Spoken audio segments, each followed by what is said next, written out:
Discover how to make an impact in your community with your business in today's episode with Anne and Mark Lackey. And what's so special about Anne and Mark is they are going to tell us their story of how they came to create a business that is making a massive difference to children. So the first question I have is, what's the secret to your success? And why is making an impact in your community important? Welcome to Awakened Titans podcast with Lily Patrascu. Mind-blowing conversations with influential business titans sharing how you can manifest abundance, love, joy, success through quantum awakening, quantum manifestation, quantum healing, quantum miracles, exponential business growth, and innovative products and services. So I think the importance of the community is it allows us to have better lives for our people, right? Which allows us to really look at a need in our community. And we live in a very agricultural community, and we find that there's a lot of kids that don't understand options outside of college, right? And college is expensive, it's difficult and challenging. So we wanted to be able to expose these kids to other opportunities outside of college, like trade schools. I don't know when the last time is one of you guys have tried to call a plumber or an electrician, and it takes weeks to get somebody there. Well, we are working hard to try to find those skill sets for those young entrepreneurs and help them understand that this is a viable option, that they don't actually have to go to college for. Wow, I love that. So tell me about what got you driven to start a community-based business? That's an interesting question. We were driving up the interstate in Georgia a few years ago, and I saw a bumper sticker. It said, "No farms, no food." So I got thinking about that. I like to eat, and I think everybody around me does. And we should make sure that the kids that are growing up on the farm, want to stay there. And we don't just all end up with food that's produced on massive farms that are corporate type farms. And so in our community, like Ann mentioned, we're in a large farming community. We started reaching out to find out if the kids want to stay in farming. And if not, what do they want to do? And we started thinking about too, what Ann had brought up. If the electricity doesn't work on one of my switches and I need to call an electrician, how long does it take to get me to have somebody here? And we got digging even deeper and thinking about it into the healthcare community, because we do help in our healthcare community and our kids in high school that want to get into nursing or into a doctor program. And there's a big shortage. The number is in the hundreds of thousands of shortage of registered nurses in another 10 years, and thousands of doctor shortage. And Ann had mentioned about plumbers and other skilled trades and automobile technicians, and there's hundreds of thousands of shortages there. So we decided, based on that bumper sticker, to start doing something. And we set up HireSmart Cares to do that, because we have a successful business, HireSmart Virtual Employees, that employs hundreds and hundreds of people, but it doesn't always give the answer to helping in our community more of getting the kids employed with good jobs. Thank you. For those entrepreneurs wanting to impact their community, I guess they could do it in two ways, right? They could either first become really wealthy with any business that is a practical business, and then to use that wealth to then create a business that helps the community. And another way they could do it is they could create a business that impacts the community from the beginning. I wonder about your own journey. Which path did you take? Well, we were very successful entrepreneurs, and one of the benefits of impacting your community or starting a charity or giving part of your funds to a not-for-profit is the tax benefits. I mean, let's be realistic. Once you make a certain amount of money, you can only spend so much, right? So being able to gift that and have it grow and realize that you're creating something that has impact, not only does it help you altruistically and feel better, but it also does logistically help you reduce your tax base and other things. So there's multiple reasons why people would want to do this. But we really believed that if we want to change the world, if we wanted to have a bigger impact, we couldn't just talk about the issues. We really needed to do what we could, at least in our little area of the world, to change it. And so we have seen a tremendous impact. Just in the last 2024, we impacted over 3,000 kids. And we started in 5 different high school areas with different programs that we reach. And that brings up a good point, if I can continue that. We now are in Texas in 3 different high schools there, 2 in Georgia, where we have a program we're supporting for drone operations. So think about this. These kids, they're primarily in the ROTC, which is a military program that are in the high schools and colleges. And the kids like video type games and they like drones. So we get them playing with drones, and they do enough with those drones to get their license, a commercial license to operate unmanned aerial vehicles, which will then give them opportunities to go get jobs. So we have hundreds of kids playing theoretically with drones, but learning how to operate those drones so that they can get jobs, which they can use them to help in inspections and fields inspections and power lines with the utility companies, the gas line company. There's so many jobs that are going unfilled there, and you don't have to have a college degree to do that. So we're training kids in multiple cities in 2 states right now. So we're trying to branch out to make a difference, because people took a chance on us many years ago, and that's what we're trying to do with kids now.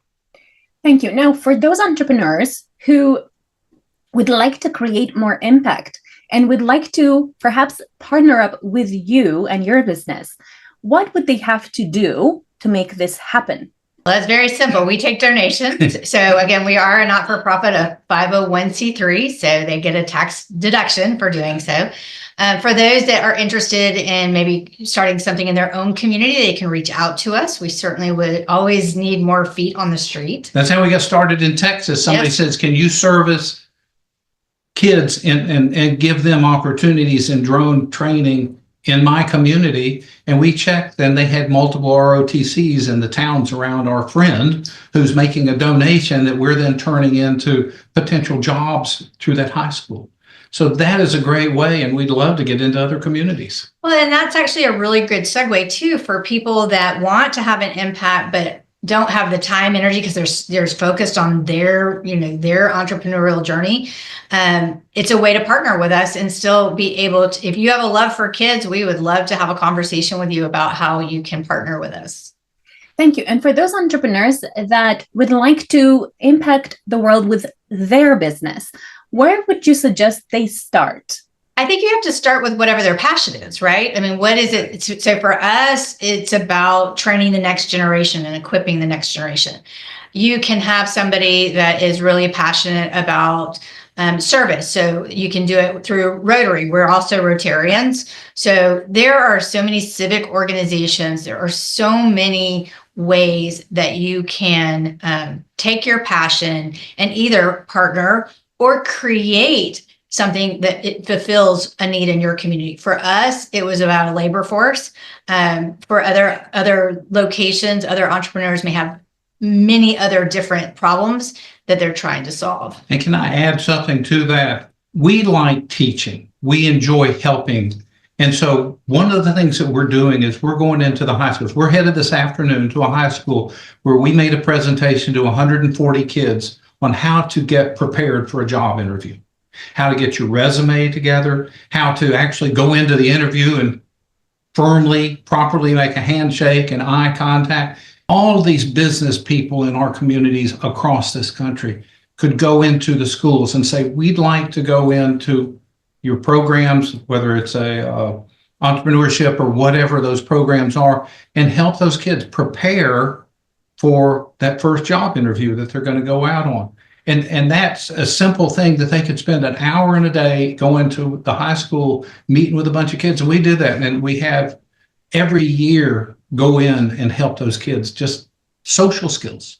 Thank you. For those entrepreneurs wanting to help more entrepreneurs, to grow, for example, that are part of their community, where would you suggest they go, for example, to start making that impact? They should start with their local chamber. I mean, obviously, there's lots of different levels of business in a chamber. So that's where one of the places that we started. There's also places like SCORE, which is the Small Business Administration. They have some retired coaches and things like that, successful entrepreneurs that are giving back. And so that is also a great program.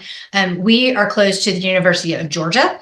So into the universities, into the schools, there's never a drought of places that they can go to, to connect in and find out, how to help another entrepreneur get and succeed in what they're doing. For those entrepreneurs wanting to help single mothers, for example, where would you suggest they go to start doing it? For single mothers, I would probably say, again, look in their community, look who is serving that particular demographic. So in a previous community that we were in, there was a organization called Rainbow Village, and that was their mission. At that time, we had a brick and mortar business that had a maintenance component. And so how we served them is we took care of their maintenance on their apartments and on their facilities. So, there are lots of different organizations, again, with lots of different needs. Understanding what your skill set is, what it is that you bring to the table. Again, we had the maintenance compartment that we were able then to work with them. Sometimes it's in education. We also did speaking engagements about how to take care of a basic home, because a lot of times single moms don't really understand, how to reset things like as simple as a disposal, right? If you haven't been taught those types of things, we wanted to make sure that we were impacting them there. So there are also, sadly, domestic violence areas. If that's your passion, being able to, teach, being able to provide funds, provide for childcare, transportation. I mean, there's just so many different ways that we as entrepreneurs have gifts and talents that we can share with the places that need us. Yeah. And there's a lot of them. To our communities. That's there's the key. So many opportunities to help. Thank you. For those entrepreneurs wanting to help with employability skills, not necessarily for children, but for for adults that have perhaps struggled to get employment for various reasons, lack of skills or a long-term illness or whatever it was, where would you suggest that they go in order to start impacting their community? So again, it's reaching out to whoever is active in your community. So in our community, there is a not-for-profit called Action Inc., and they have a workforce development program that ages outside of high school. And so they are able to come alongside with training and education and things like that. Again, I kind of go back to what's there, what is the chamber focused on? Different chambers have different areas that they focus on.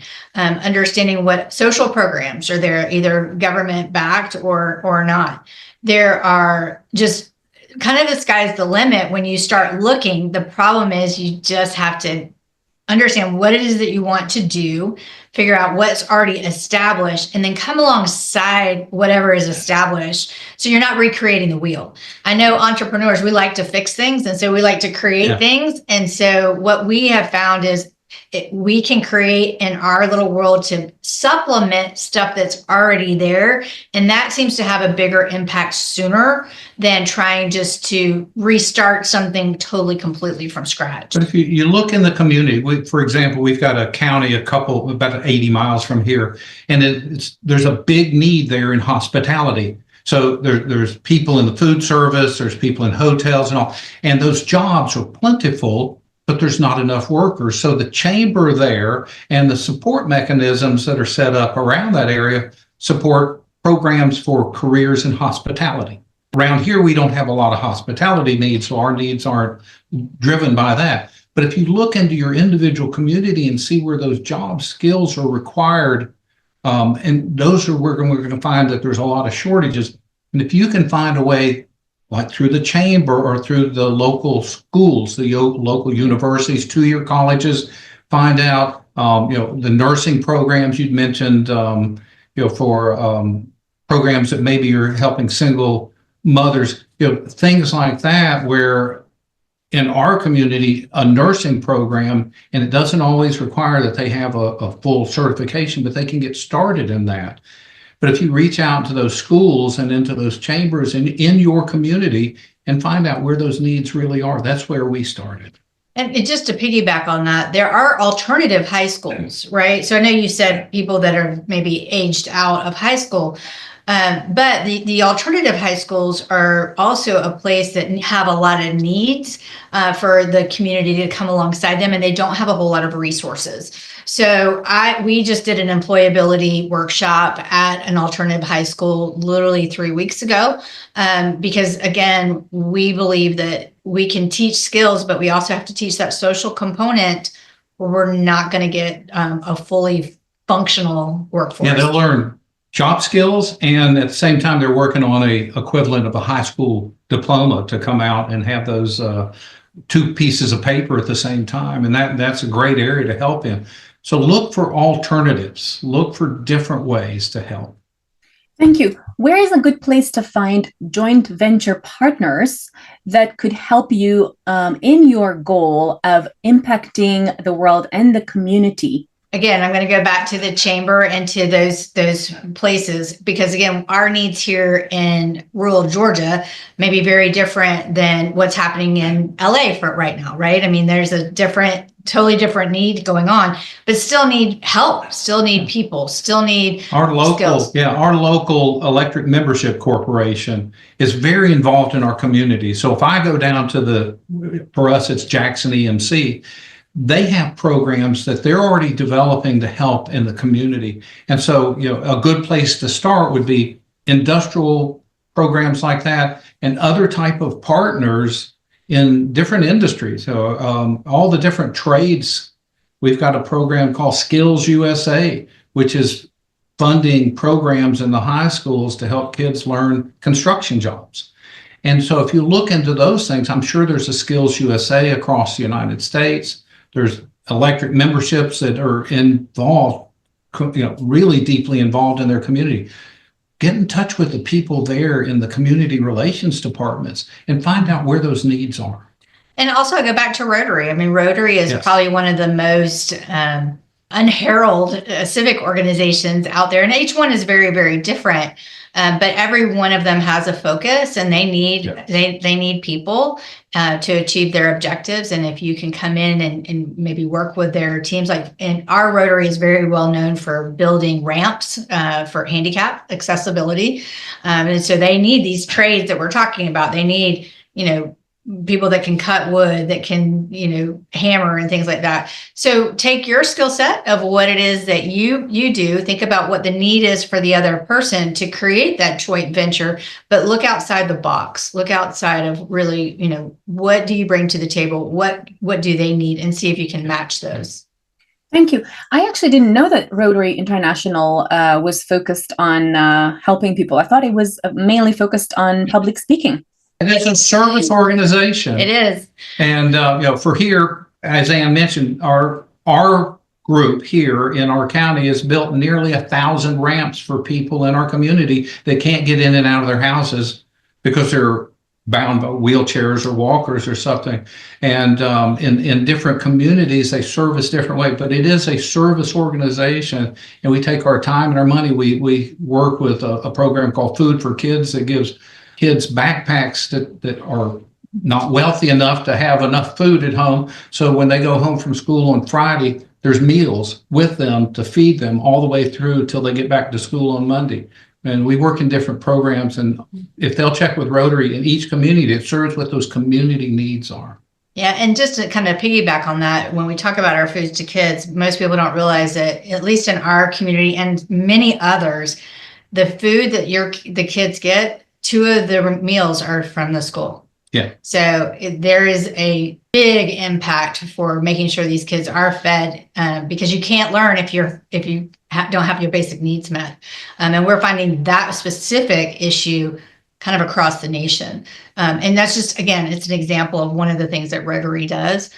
So get to know what your Rotary is known for. And if you, join, you can have your own. That's another way to do your impact. You can create, we have probably 30 different programs that we do in our Rotary Club, whether it be Meals on Wheels, Foods to Kids, the RAMP program, et cetera.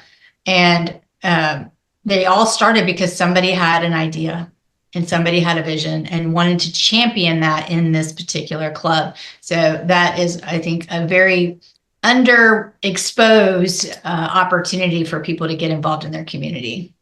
Thank you. Tell us more about HireSmart Cares and the impact it has already generated for the community. And what is your mission from now towards the future in terms of the commitment that you currently have for the children of your community?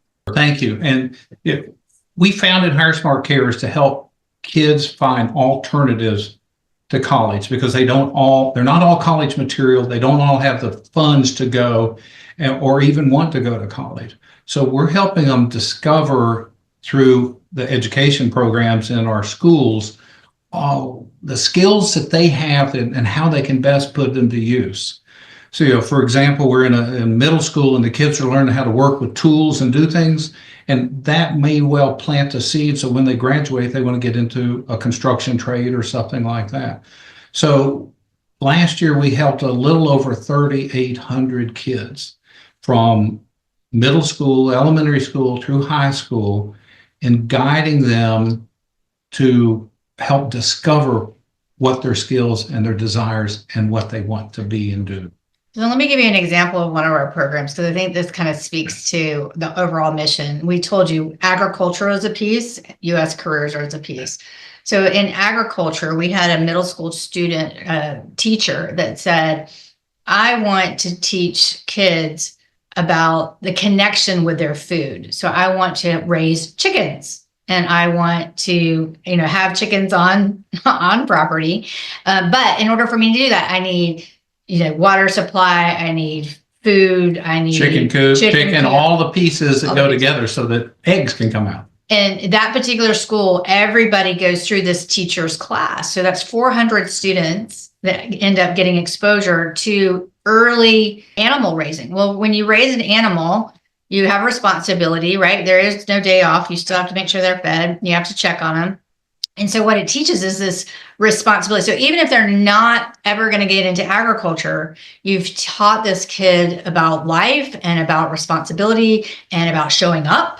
And because you know what, they're never late. Chickens are still there. Where your food comes from. And where your food comes from. But the basic premise of what we're doing is we're trying to make sure that every kid comes out of school either employed, enlisted, because the military is a good option for some, or enrolled in some kind of a program, whether certificate, 2-year college, or 4-year. So our goal is to have that for each and every kid. So when they go home from graduation on that Friday, they don't go sit and just play video games for the rest of their lives. We want them to have a vision and be able to fulfill that.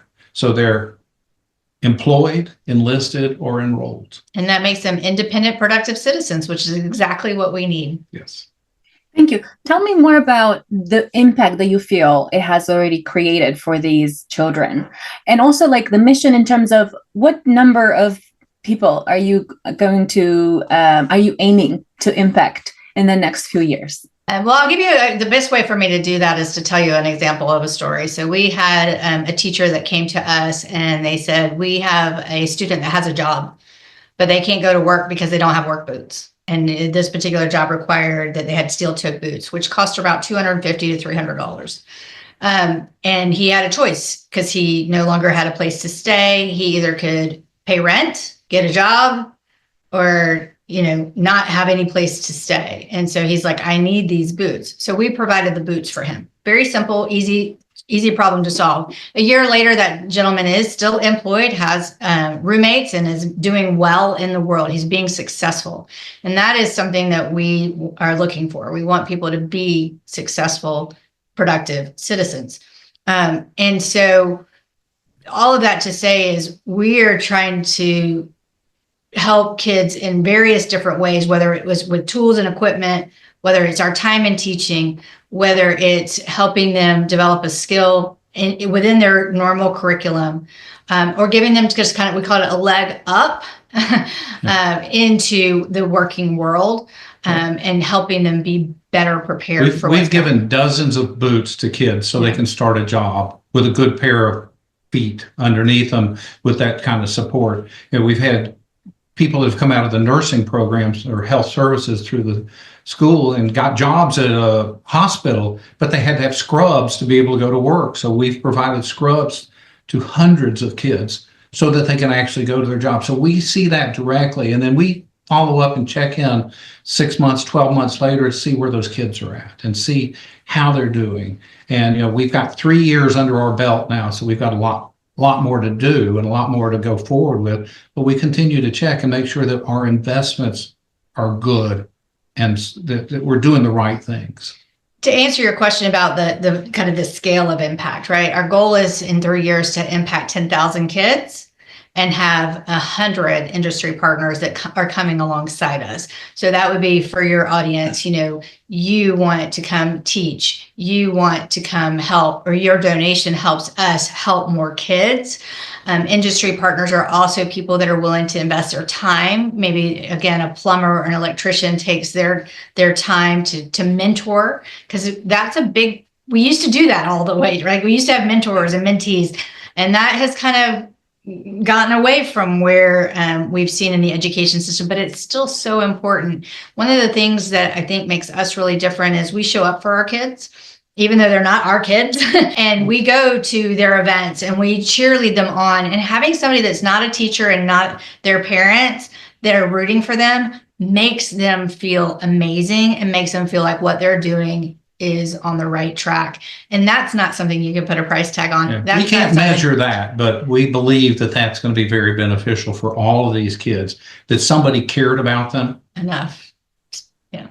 I love that. And the reason I love it is because I remember when I was really young, very impressionable, and you can say had a lack of direction, because, my mom, she was always like encouraging me, but at the same time, not saying, okay, you should try this or you should try that, because she wanted to give me the freedom to choose what I liked.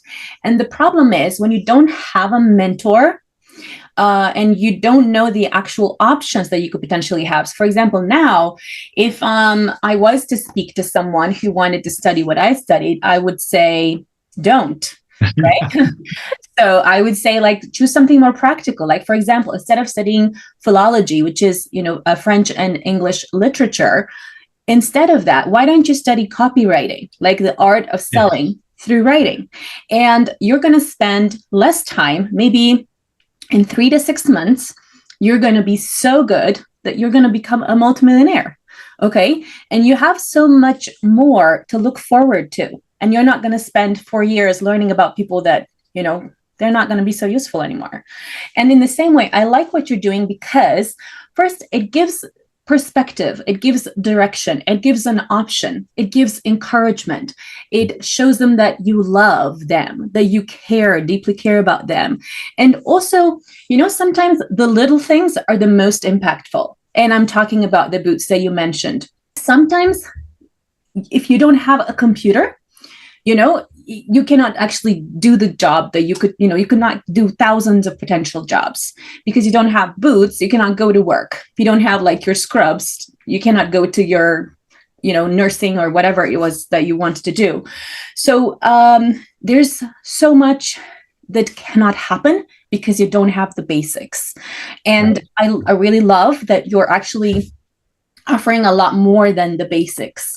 And sometimes, let's say if you were to give that same amount in, let's say, money, sometimes it wouldn't make as much difference because maybe their parents or their carers would perhaps not even know what would make the most significant difference. But you have by speaking to them, have come to a realization of, okay, they need boots to come to work, or they need, something practical. And sometimes it's something that is so important that they don't have. So I know this because when I was studying philology, I didn't have a computer. And I actually didn't have a computer until I came to London. Okay, so you can imagine it was immensely difficult actually to even get the books that I needed in order to read. And I'm very studious, and I'm very much a perfectionist. Not having the tools that you need and having to like queue for hours to go to the library and find one book, and that book is taken because someone else took it, and then you don't have the means to actually do the homework, and then it's like just you're just like set up to fail. Right. So it's like, I love that you're providing so many tools for children to succeed. And it's the little things that really show that you care, and that you are going to make a massive difference just because you provided all these little tools that actually become big. The little things you do now become big things. The impact is really dramatic. It's massive on the community, because those children, they become adults. Like you said, they will start becoming individuals that make a contribution to society. Yes. And I also think that at an age when you're very impressionable, when you have nothing to do and you have no way of getting to work, you could actually start to go in the wrong direction and maybe take drugs or alcohol, or fall into a path that you really don't want to fall into. So yes. Talk more about that. Like, have you encountered any children that were starting to be on the wrong path, and did connecting with your business, did that help them to kind of go into the right path? Well, again, I'll go back to my example with the young man who was getting ready to graduate. He was both his parents were passed away, so he was staying with a foster parent, and he was getting ready to age out. And so his teacher, fortunately, reached out to us and said, can you help him? We're like, absolutely. Yeah, he won't have a place to live. He won't have a place to live. And he needs to have enough for a place to live, for a down payment on rent, or a pair of boots. And so we said, we'll take care of the boots. And again, a year later, he has a nice apartment. He has roommates. He's contributing to society. He still has that job. He's a positive influence to his roommates. He is sharing. I mean, let's be honest, it's still a struggle for him. I'm not, it's still a struggle. But again, a small investment on our part put him on a trajectory, put him on a pathway that made a huge difference in his life. And we see that over and over again. We had the young lady one of her, I'm not sure if it was her teacher or guidance counselor, said she's got a job at St. Mary's, which is one of the hospitals. Local hospitals near here. Would you please buy her a pair of scrubs? To which Mark says no, because she'd have to wash it every day. We'll give her. I won't buy one pair of scrubs. Give her 5 pairs of scrubs, so she doesn't have to rewash them every day. She can be set for the week. And so just practical, it's right? Just practical things. And like you said about you and your computer, right? I mean, it's sometimes just the smallest little investment of something, and you can make the biggest change. It can change the trajectory of someone's life. The kids that we have in the drones program, as we were talking about, they're learning how to operate drones, right? Yeah. Well, that opens up another whole world to them. But here's the thing. If I asked you, what could you do with drones? You may not know the whole vast things that you can do with drones, whether it be agricultural fields or utility lines or marketing for luxury real estate houses. I mean, or inspecting high rises that they can't get out and look at the windows on the outside. I mean, there's so many jobs that are there that need to be filled. So one of the things that we do is, in addition to teaching them the skills, we say, here's the possibilities. Because again, we live in a little agricultural town. They haven't seen high rises. They don't know that even that's a possibility. And so being able to take it to the next level and saying, by learning this is the world that is open to you. Here's your career opportunities. It really does expand their horizons of options, because very few people are going to seek out stuff blindly, okay, they probably don't Google, what can I do with a drone? They're kids. They don't think that way. But when we can go in and show them that it's like, this is the possibilities for your life. This is the average salary of an operator. And we had an industry partner that has a drone company, came in and talked to the kids, showed them what they can do, told them about careers and opportunities. So those 27 kids have a lot of new ideas that they didn't have before. And that's where the industry partners, you talked about what can entrepreneurs do to connect in, take the skill set you had. He was an expert and ran a drone company. He was able to give a couple hours of his time. It's all it took. But he was able to inspire 27 kids to go do other things and be exposed to something that they would not have been exposed to otherwise. And that, I think, is a pretty amazing thing that entrepreneurs can do very easily.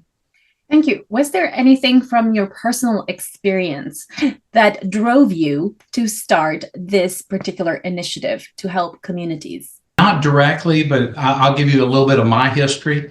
I did not perform well in high school. It didn't work the way I thought, and I didn't see much value in high school, so I dropped out. Now, I subsequently went back and caught back up in a year and finished my high school education, but I couldn't find a practical use for what I was being taught there. But I did have a couple of classes. Back then, they called them industrial arts or construction or shop or something like that, where I learned some skills and I learned a lot about myself and how I think. And I found out from that I could do and get a career in a certain area, which I did when I graduated. I tried to get a job working with a power company on the power lines, and then they ended up hiring me in engineering because I have a mind that thinks that way. My personal experience, and I share that with the kids. Hey, I'm very successful now, but I was a high school dropout because I couldn't see how high school applied to me. And a lot of kids have that same feeling. And I try to share that with them to inspire them that stick it out, find out what makes you think and how you work, and then go out and apply yourself that way. Thank you. Now, one thing that's very fascinating is that everyone learns in a different way. Some people learn in a kinesthetic way with their hands doing manual things or experiencing something.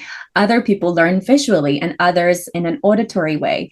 So I think that because we are taught to study in an auditory and partially visual way, and so much is done to kind of not really do much in terms of kinesthetic learning, I think that people that like kinesthetic learning tend to be a little bit excluded from the learning and to feel like they're not good enough in some way.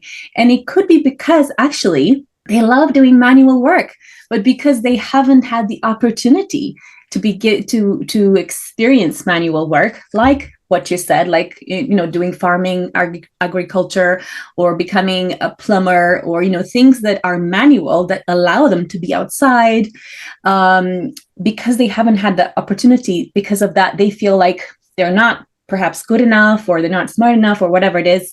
And there's a massive missed opportunity for the community, because I find there's a strong emphasis on going to university or going to college, and there's not so much of an emphasis on, become a plumber and make a good living, or make furniture, or, do something in agriculture. And I think that because there isn't that emphasis, what tends to happen is, for example, in London, where I am right now, plumbers get paid really well because there are not enough of them. Right, so they're graying out. Yeah. So you're missing out really on not discovering that. So I do find that is a great initiative to give children a way to discover manual work that could suit them better. Do you agree there? I do. And I'd like to tell you this one story. In the elementary school, I've got 9 and 10-year-old kids running drills and saws, building stuff. They build picnic tables for the school, for other schools. They build different things. And I was at that school because we provide the tools and the materials so that all these kids can come through there. And I was at that school one time, and I was asking questions to the kid, and the teacher said, that young lady doesn't do well in any of the classes, but in here she excels because she's working with her hands. She's the kind of learner that you just talked about. It's working with her hands. She'll end up being a carpenter or a plumber or something because she's not going to be book study educated like I have a challenge with.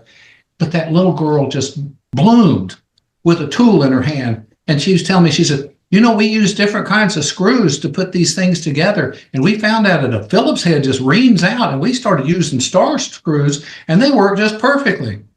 Problem solving. Look at that. Think about that. Tell us where entrepreneurs can find you. They can find us at HireSmartCares.org. And we have all of our different initiatives online. And we certainly would love the opportunity. There's a way to connect with us there. But if you have an idea or you want to bring something to your community or you just want to talk, we certainly would love the opportunity to connect in with you and your listeners. Follow us for more interviews with world's most influential business titans, providing you with the insights to awaken to your full potential so you can get paid to be yourself, find true happiness, and manifest anything you desire.